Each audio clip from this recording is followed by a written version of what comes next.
Hello दोस्तों, आप सभी का स्वागत है आज की इस क्लास में। आज हम लोग बात करने वाले हैं उत्तर प्रदेश पुलिस के लिए हिंदी की यह क्लास है, जिसमें हम लोग वर्णमाला के पार्ट 3 में देखेंगे। 2 वीडियो ऑलरेडी आप लोगों को मिल चुकी हैं। यह उस सीरीज़ का तीसरा वीडियो है। इसमें हम वर्णमाला में आगे देखेंगे। 2 वीडियो के बाद जितने टॉपिक कवर हो गए उसके आगे के हम इसमें देखेंगे। तो आशा करते हैं आप लोग अच्छे होंगे, अच्छे से अपनी स्टडी कर रहे होंगे। तो चलिए बिना देरी के क्लास को शुरू करते हैं। क्लास को शुरू करने से पहले आपसे रिक्वेस्ट है कि अगर क्लास अच्छी लगे तो अपने दोस्तों को शेयर करें। तो आज हम इस क्लास में वर्णमाला पार्ट 3 में को देखेंगे। यह जो है वर्णमाला की पार्ट 3 है। तो हमने इसके पहले क्या जो था वह स्वरों का जो उच्चारण था, उच्चारण स्थान कहाँ कहाँ से था, 4 प्रकार से, वो सब हम देख चुके थे। इसमें हम उसके आगे के बारे में देखेंगे, उसके आगे देखेंगे। तो इसमें बात करें तो क्या होता है, परंपरागत अतिरिक्त वर्ण कौन कौन से हैं। तो परंपरागत यानी परंपरा से जो पहले से ही, यानी परंपरागत यानी पहले से चले आ रहे अतिरिक्त वर्ण, तो वो 3 प्रकार के होते हैं। एक अनुनासिक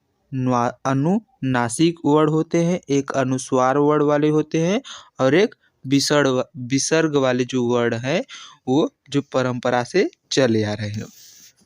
अनुनासिक क्या होता है, जिनमें नाक से कम मुख से ज़्यादा वायु निकलती है उच्चारण के समय।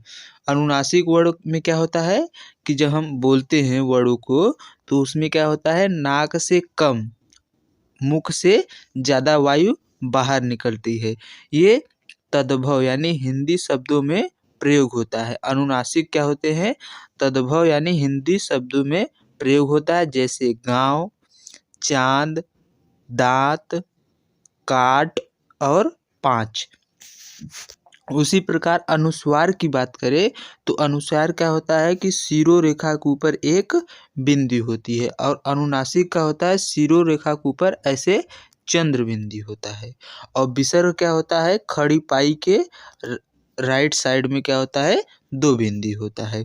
तो अनुस्वार का होता है जिनमें नाक से अधिक और मुख से कम वायु क्या निकलती है उच्चारण के समय। अनुस्वार का जब जिस भी वर्ड में अनुस्वार लगा रहता है, जब हम उसका उच्चारण करते हैं तो नाक से अधिक वायु निकलती है और मुख से कम वायु निकलती है।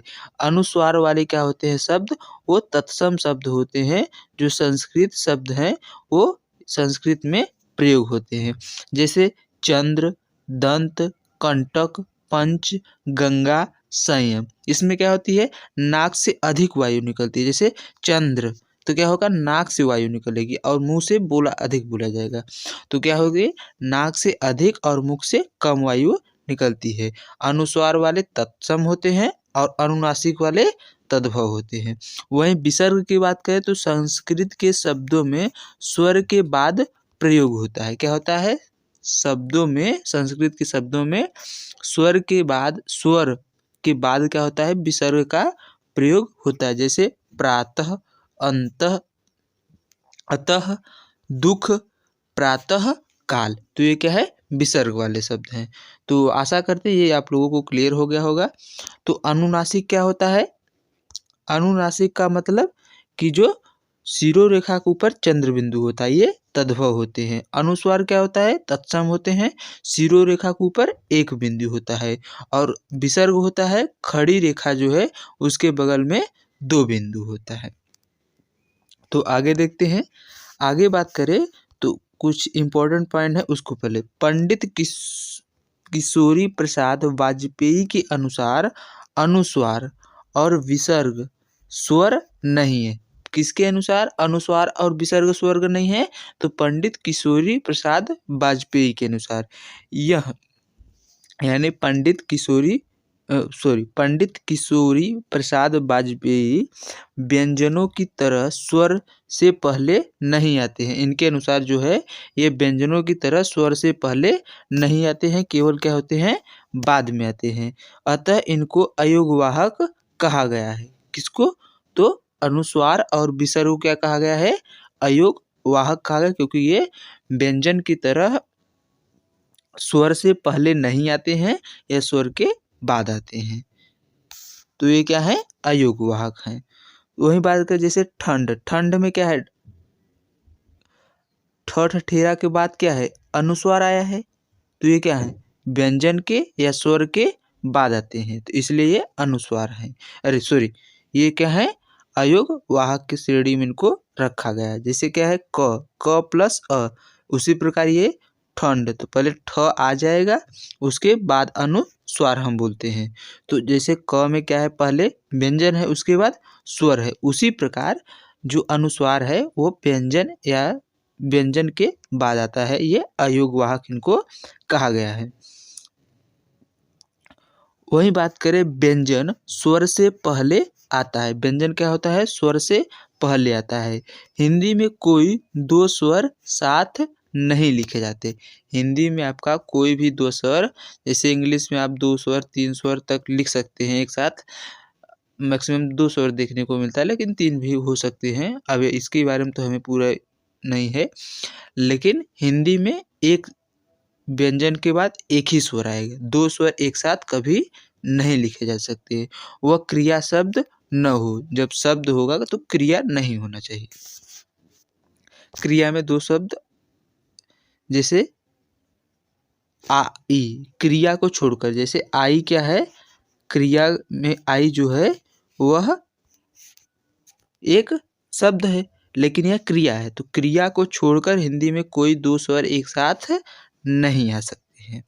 व्यंजन ततः क्या है, तत प्लस अ विसर्ग, तो ये क्या है, स्वर या व्यंजन के बाद ही आपके विसर्ग और अनुस्वार आते हैं। ये बात जो ऊपर आपकी बताई गई थी, यहाँ पर हमने आपको क्लियर किया। एक बार फिर से देख लेते हैं, सब कुछ हटा देते हैं। देखो क्या होता है, जैसे कोई व्यंजन है, जैसे यहाँ पर लिखा है ठंड, तो ठंड को जब हम तोड़ेंगे तो क्या होगा, ठ ठठेरा आधा प्लस अ, फिर उसके बाद क्या लिखेंगे, अनुस्वार लिखेंगे, उसके बाद ऊपर क्या होगा, अनुस्वार होगा।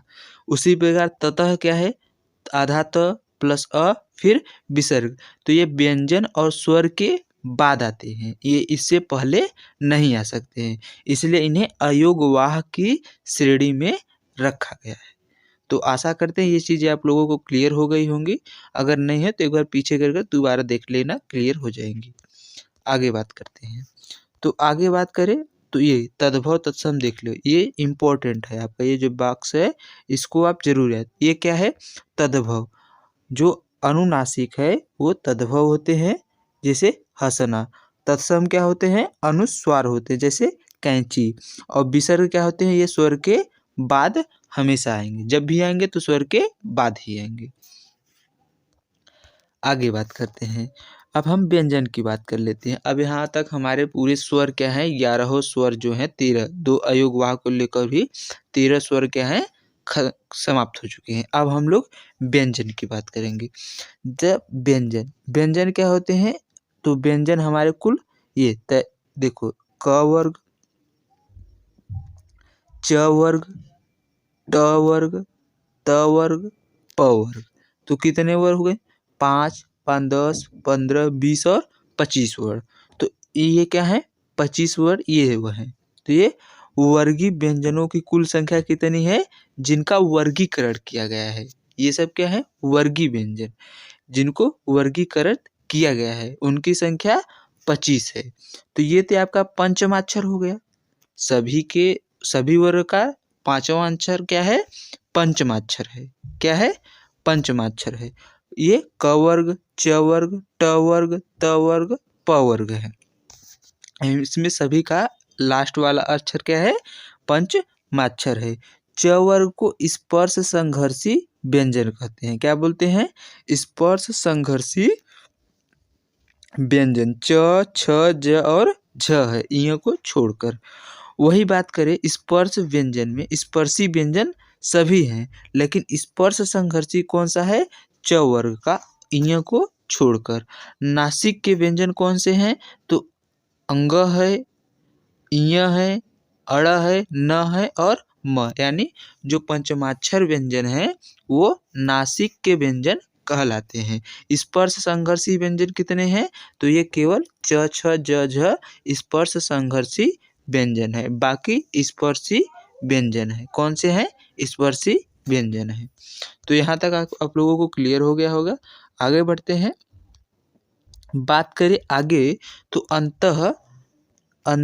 अंतस्थ व्यंजन। अंतस्थ व्यंजन कौन से हैं? तो य र ल व, इनको किस श्रेणी में रखा गया है? तो ये सब अंतस्थ व्यंजन है। इनको डॉक्टर भोलानाथ तिवारी ने संघर्षहीन सप्रवाह व्यंजन भी कहा है। य को य और व जो है ये दो अक्षर क्या है? ये अर्ध स्वर की श्रेणी में भी इनको रखा गया है। किसकी श्रेणी में?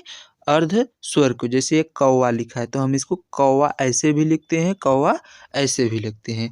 और जैसे महिलाएं लिखे तो महिलाएं को हम महिलाएं ये भी लिखते हैं और ये भी लिखते हैं। तो ये क्या है? इसलिए इसे अर्ध स्वर की श्रेणी में रखा गया, इसलिए हम स्वर की तरफ इसका यूज कर लेते हैं। वही बात करें र, तो र क्या है? प्रकंपित है। क्या है? र प्रकंपित या लुंठित व्यंजन है। कैसा है? प्रकंपित या लुंठित व्यंजन है। और ल जो है वह पार्श्विक व्यंजन है। इसे आप ध्यान रखिए। य और व क्या है? अर्धस्वर है। र प्रकंपित या लुंठित व्यंजन है। ल क्या है? आपका पार्श्विक व्यंजन है। इन चारों को अंतस्थ व्यंजन की श्रेणी में रखा गया है। आपसे पूछेगा कि अंतस्थ व्यंजन कितने हैं? 4 हैं। कौन कौन से हैं? य र ल व। पूछे कि अर्धस्वर की श्रेणी में कौन से व्यंजन आते हैं? तो य और व आते हैं। र कैसा व्यंजन है? तो र प्रकंपित या लुंठित व्यंजन है। या तो आपको ऑप्शन में देगा अंतस्थ व्यंजन या देगा प्रकंपित या लुंठित व्यंजन। ल पार्श्विक व्यंजन है। अब बात करते हैं उष्मी व्यंजन की। तो उष्मी व्यंजन कौन कौन से हैं? स और ह हैं।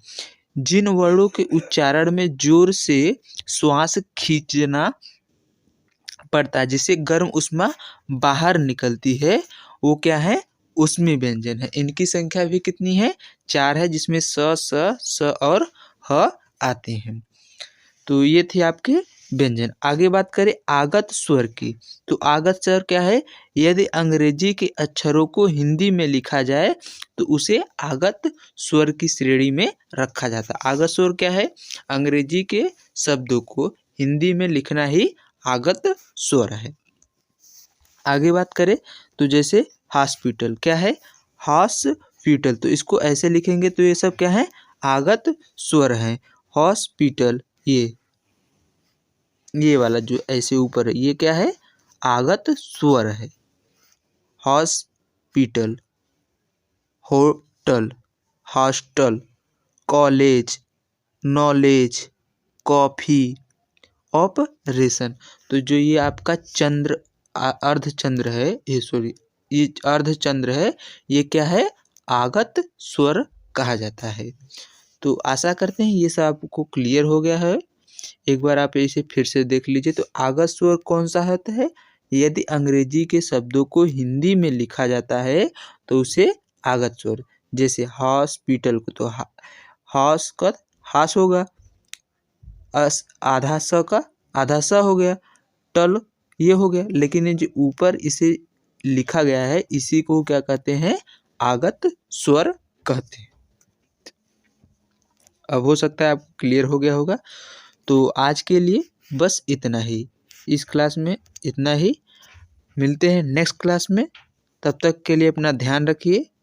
हाँ, अगर आपको ये क्लास अच्छी लगी हो तो अपने दोस्तों को भी शेयर करिए।